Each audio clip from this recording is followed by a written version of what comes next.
Now at 6, we're going to be talking about how much rainfall has fallen and then how the roads are doing. What could be blocked headed into your Monday morning.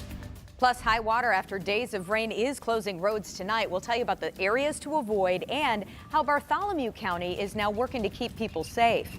We are also taking you to Shelby County, where the Big Blue River is approaching a near record high. How neighbors there are helping each other escape the flooding.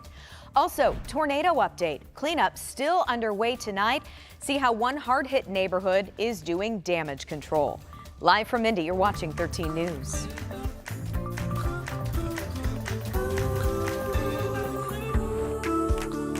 All right, it's been a rough couple of days, so we want to start with some good news first tonight as we take a live look at a dreary downtown Indianapolis. All of that heavy rain we've had for the last few days, it is gone. But we are looking at a chilly start to the work week tomorrow, and some counties tonight still dealing with major flooding. So we have team coverage of the rescues, the road impacts coming up for you throughout this half hour. But we want to start with Matt here in the Weather Center, and thankfully that heavy rain out of here. Yes, we needed to get out of here. Water levels are still high. It takes a while for them to drain, and you and I were just talking off camera. A lot of these rivers, third, fourth, or fifth highest crest that they've ever had on record. Wow, ever. Yeah. Because one of the big ones was 1913. That was a big flood for us. And then 2008 was also a big Sure. year. But this is right behind. And the reason why, Jenny, these rainfall totals. I mean, we had over 8 inches, close to 9 inches there in Bloomington, 8 inches in Nashville, Brown County, and Shelbyville at 8 inches. And these are some of our hardest hit areas, including Columbus too at 7, just shy of 7.5. In the month of April, we should get about 4, 4.5.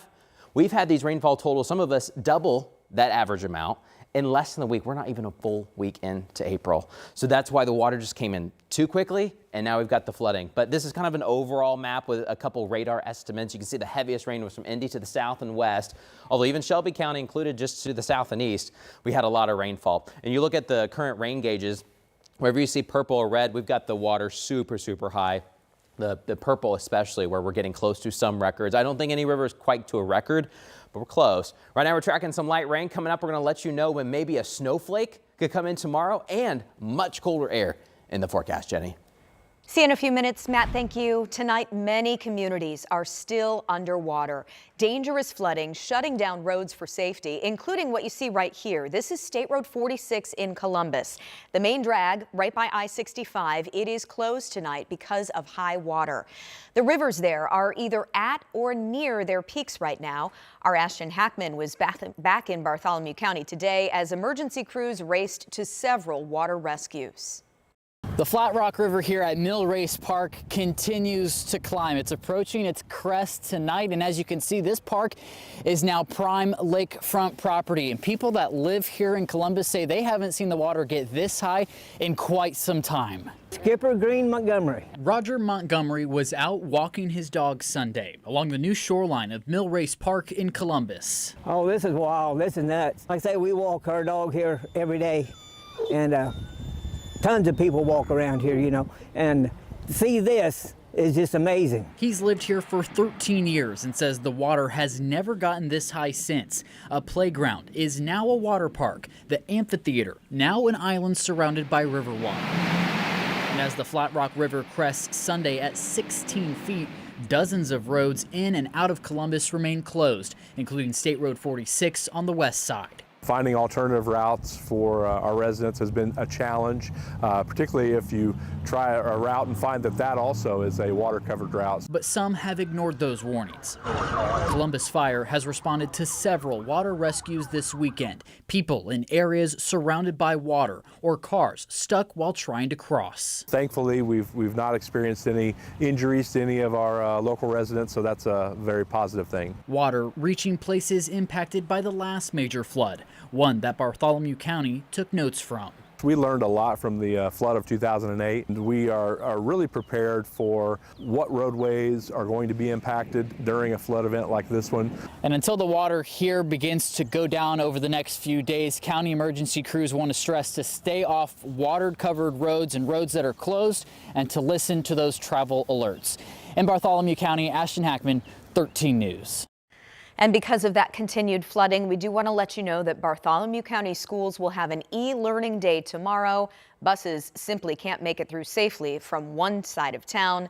to the other. And that's the problem on the roads, Matt. Yeah, we wanted to take a minute and just kind of show you what we're experiencing for these travel alerts. We got a lot of watches and warnings and advisories, but let's go ahead and take a look at some of these maps that we have. We wanted to zoom in really close to Bartholomew County. The purple shows you where those roads are closed. So State Road 46 closed all the way through the interstate. And then also State Road 11, that attaches right there at State Road 46 coming out of Columbus, headed south, Garden City, that is also closed. So Columbus is a really big bottleneck because you've got the Driftwood River, the Flat Rock River, and then you have all coming into the East Fork River, White River there. Then you head north, US 31. Yeah, US 31's closed. That's a big bottleneck there south of Franklin. And then we get to State Road 1, several miles of State Road 1 from farmland all the way north through Pennville. We're talking about a 50, 60 mile stretch here closed, Jenny, due to water on the roads. If you want to get a full look at all the road closures from state roads across central Indiana, we've got that for you because most likely it'll be the case tomorrow morning. That's on WTHR Plus. Just go to the top, go to weather,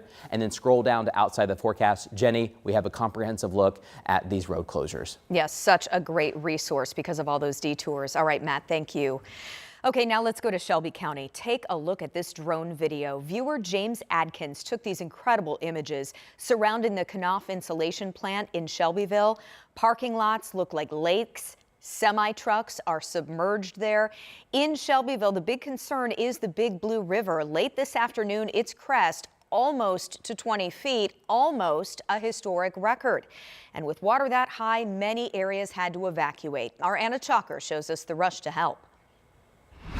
Where I'm standing is excess high water coming off of the Big Blue River behind me. And while the rain has moved out of Shelby County, this is still going to be a problem for the residents here for the next few days. A problem that caused many to evacuate and others to be trapped in their homes this weekend. It comes up so fast from that river over there that if you're not gone, you're stuck. Even before the Big Blue River reached its crest, crews quickly had to get people out. But as soon as they were out, they needed help finding a dry, safe place to go. If we have the community support to help these people out that's lost everything. That support is here at the Shelby County Fairgrounds through the Red Cross. This weekend, around a dozen people have already been helped at the shelter. Volunteers say while they hope to give everything people need for the time being, county departments have also stepped up and helped. We had the water rescue team here yesterday asking if there's anything we can, do for you. And I said, that's wonderful that you even stopped by here. And so, yes, the community has been a great, great help for this. Whether it's to provide food, dry clothes, or a place to sleep, volunteers say they will stay in the county until the water goes down. Don't be embarrassed about having to seek some shelter or some help for now. Take advantage of the Red Cross and let them help you. In Shelby County, Anna Chalker, 13 News. We do want to let you know sandbags are still available for people who need them. Those can be picked up at the Shelbyville Street Department. Of course, all of this flooding comes just days after multiple tornadoes touched down across central Indiana, including in the Branches neighborhood in Brownsburg. Wednesday night storm damaging more than a dozen homes there. Our Marina Silva is live in Brownsburg tonight, where neighbors are cleaning up, really hoping to rebuild. Marina. Well, Jenny, neighbors have spent the past 4 days cleaning up here in the Branches neighborhood. I'm actually outside one of these homes where we talked to the homeowner as he was pulling up all of this carpet from his kid's bedroom. Now, this isn't the only damage. If you look up here, you can actually see the roof and where his kid's bedroom is. Now, there's already a tarp on it. That's in order to prevent any water or further damage from coming into his home. Now, neighbors have worked hard the past few days. They're filling up dumpsters and cleaning up their neighborhood. They lost a lot. We've seen basketball hoops, lawn chairs, and even kids' toys all damaged. William Reed is the homeowner of this home. He's thinking it has at least $60,000 worth of damage and says some of his neighbors have it a lot worse. I'm feeling a little better about it, but I'm still just kind of like, wow, just and praying for people who have it much worse than what I have here. So Now, we did see Red Cross out here surveying the damage and talking to neighbors. Many of these neighbors say it's going to be a long road to rebuild the neighborhood, but they're going to do it. Now, coming up at 11, we spoke with another homeowner who had just moved here a couple months ago and is now needed to find temporary housing because his home is not livable. In the Brownsburg area, Marina Silva, 13 News. Yeah, such a widespread impact from tornadoes to flooding. Marina, thanks for that live report. Still ahead for you tonight at 6. Deadly gunfire involving a homeowner and a would-be burglar. What police are telling us right now about a shooting today in Martinsville. Matt? Hey, Jenny, some good news. No severe weather in the forecast this week, but we are going to get a little chilly. We're going to go from drizzle over to maybe a couple snowflakes. We're going to let you know who has the best chance. And later, President Trump's new tariffs sending shockwaves around the world. See how one auto parts company is now making changes to stay in business.